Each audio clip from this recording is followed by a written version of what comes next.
Bismillahirrahmanirrahim. Assalamualaikum warahmatullahi wabarakatuh. Alhamdulillah, kita bertemu lagi di pembelajaran tematik PAI.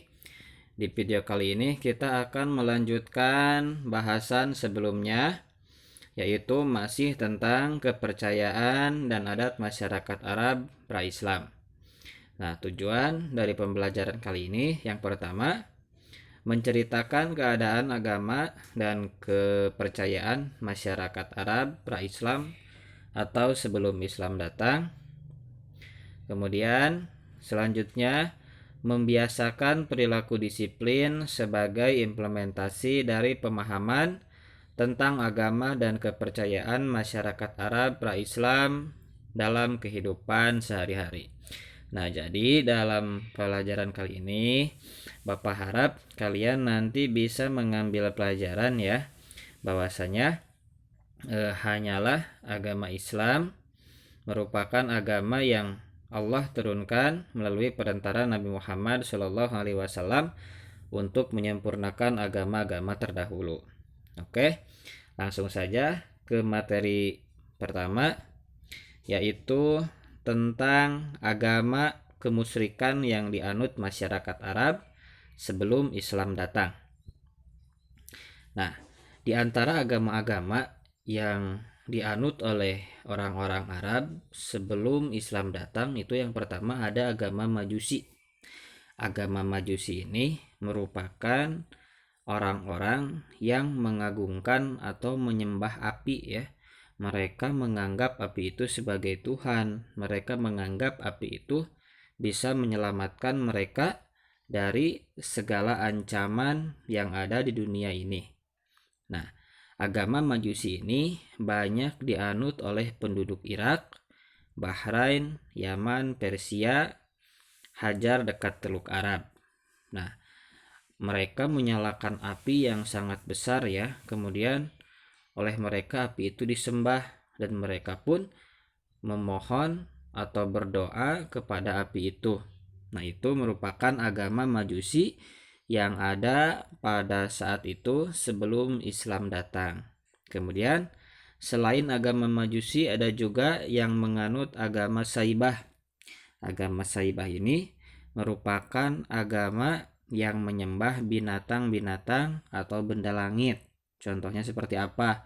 Seperti matahari, seperti bulan. Nah, mereka menganggap bulan, matahari, kemudian hewan-hewan ya seperti unta dan yang lainnya sebagai Tuhan mereka. Nah, agama ini banyak dianut oleh penduduk Yaman juga ya. Kemudian Syam, di Irak, dan tepi pantai Teluk Arab. Nah, selain agama Majusi dan agama Saibah, ada juga yang menganut agama Yahudi. Nah, agama Yahudi ini merupakan kelompok Bani Israel ya. Nah, agama Yahudi meyakini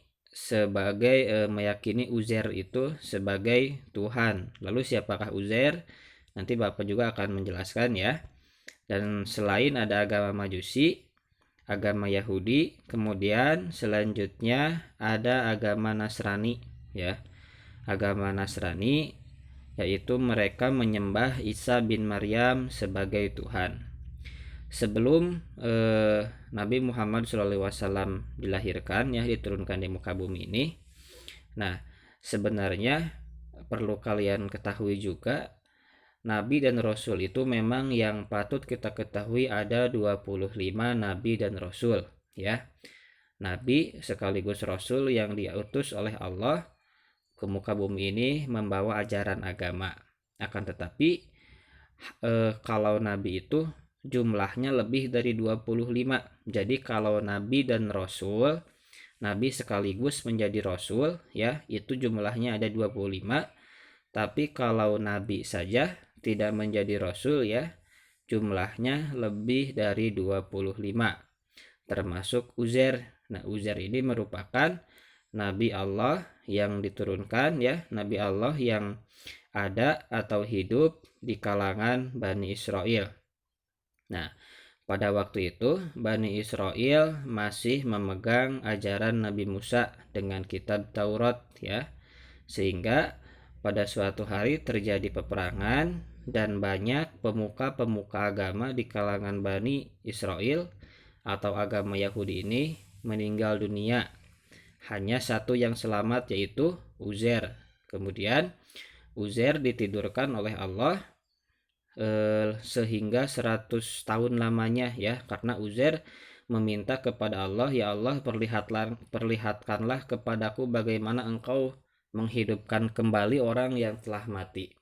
Kemudian oleh Allah Uzair ditidurkan selama 100 tahun, dan ketika dia terbangun, keledai yang pernah bersamanya itu tinggal tulang belulang. Lalu Allah menghidupkan keledai tersebut, ya, dari menjadi tulang hingga dia hidup kembali. Nah, ini merupakan kekuasaan Allah. Allah ingin menunjukkan kuasanya kepada hambanya. Nah, kemudian ketika Uzair melihat kejadian itu, dia terkagum, dia memuja kepada Allah atas segala kekuasaan yang Allah miliki. Nah, kemudian pada saat itu, karena memang banyak pemuka-pemuka agama Yahudi yang meninggal, nah tinggal satu, yaitu Nabi Uzair. Maka Nabi Uzair memohon kepada Allah untuk memberikan kemampuan agar dia menghafal Taurat, ya.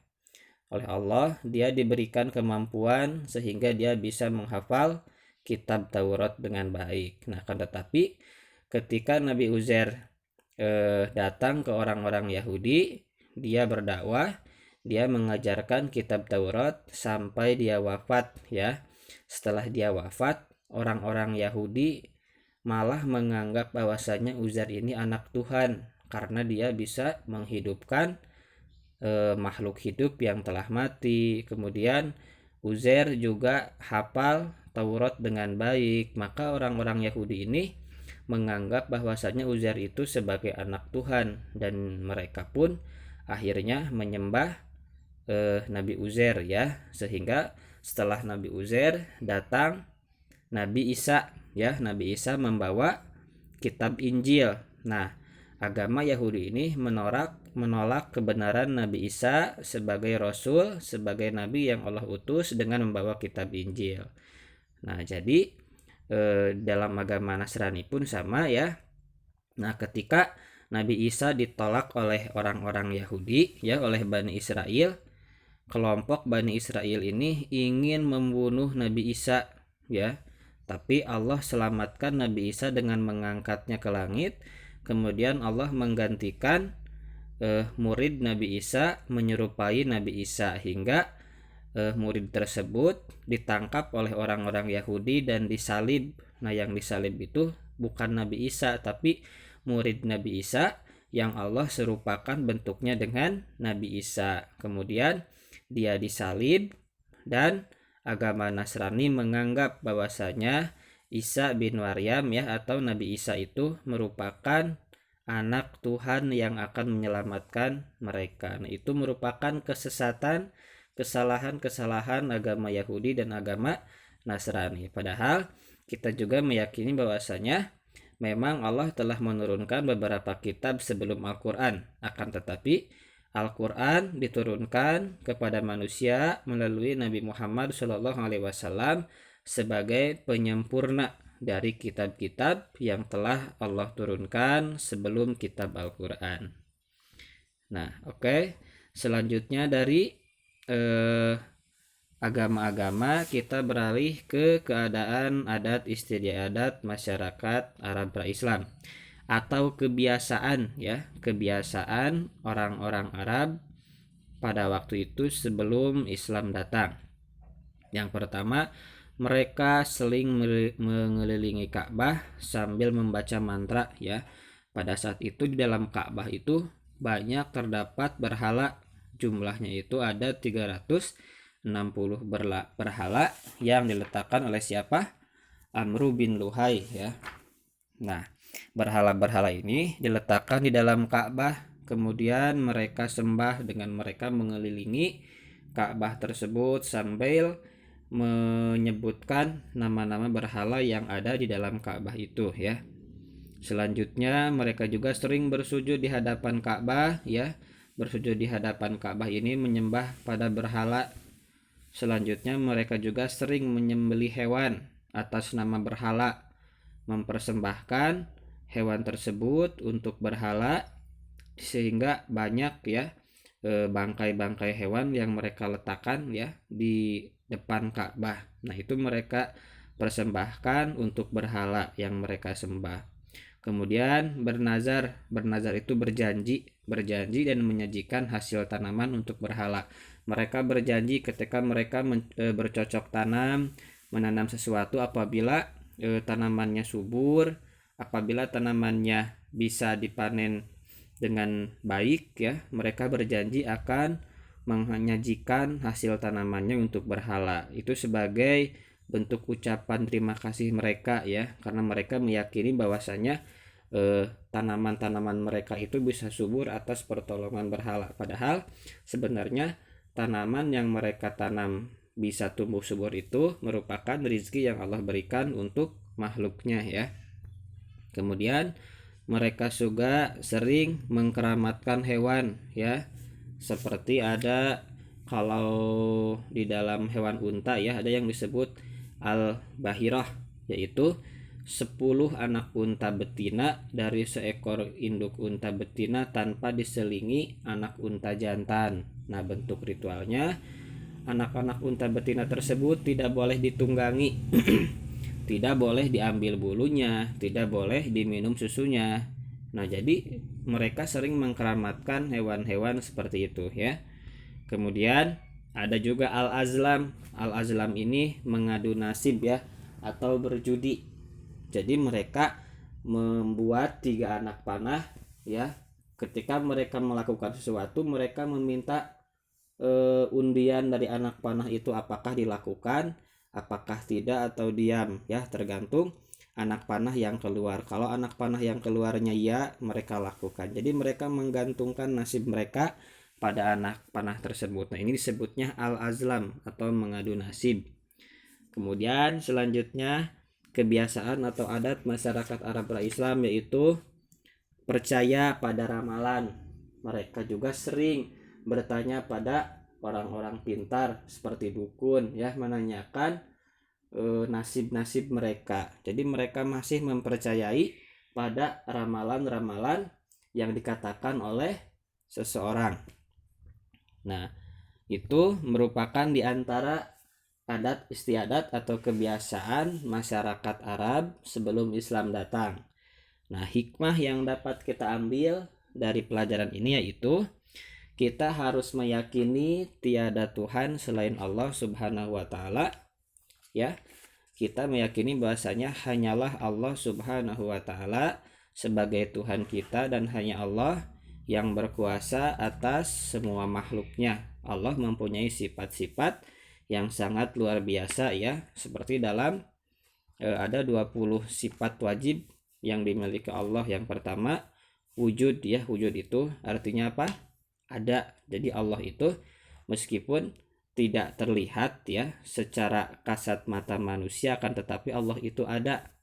Buktinya apa? Allah ada atas segala ciptaannya, yang menciptakan langit, yang menciptakan bumi, gunung, makhluk-makhluk, tumbuhan, dan segalanya merupakan kekuasaan Allah, ciptaan Allah Subhanahu wa taala ya.